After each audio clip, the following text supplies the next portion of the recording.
Boarding in den Fresken des Hathor-Tempels von Dendera in Ägypten? Das ist eine Behauptung, die den Semmelweis-Reflex auslöst. Also schauen wir mal die Sache richtig an. Vielleicht kommt was raus. Das Boarding in einem Verkehrsflugzeug ist ein Ritual, um Sicherheit und Ordnung beim Einsteigen des Verkehrsflugzeuges zu gewährleisten. Das Boarding ist nicht erfunden worden. Es hat sich von selbst seit Jahrzehnten entwickelt zu dem, was es heute ist. Nun finden wir im Hathor-Tempel von Dendera Gemeinsamkeiten mit dem heutigen Boarding. Sind das Zufälle? Dieses Bild zeigt ein kleiner Ausschnitt aus den Wandmalereien des Tempels von Dendera. Wir erkennen hier 14 Personen stehend auf einer Treppe in Richtung eines Vogelkoffers. Alle 14 Personen haben einen Koffer stehend am Boden vor sich. Nach dem Vogelkopf winkt ein Mann, nach vorne zu kommen. Ob dies dem Vogelkopf oder den 14 Personen gilt, sei dahingestellt. Nun wollen wir das genau analysieren.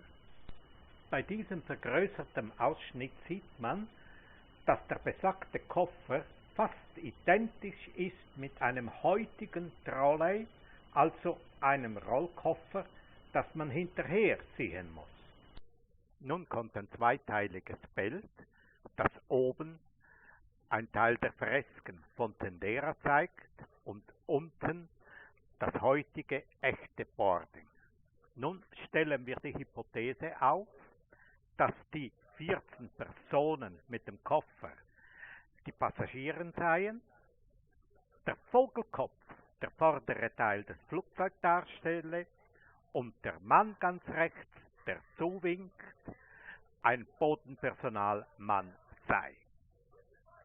Unten ist die Treppe auch vorhanden und die blonde Frau mit dem Koffer steht exakt so wie die oberen 14 Personen. Nun wollen wir uns dem Vogelkopf selbst widmen. In diesem zweiteiligen Bild sehen wir oben der Vogelkopf und unten ein Verkehrsflugzeug, das im Hangar steht. Diese zwei Bilder haben bestimmt Gemeinsamkeiten, aber ob es die Wirklichkeit ist, sei dahingestellt. Aber nun fehlt der Pilot. Wo ist der Pilot? Ah, da ist er ja. Schaut einmal im Auge des Vogels die Pupille genau an. Sitzt da jemand drin? In diesem Bild ist ganz klar eine sitzende Gestalt in der Pupille des Vogels zu erkennen. Die 14 Passagiere sind auch wieder da. Links ist zudem der vordere Teil des Flügels erkennbar.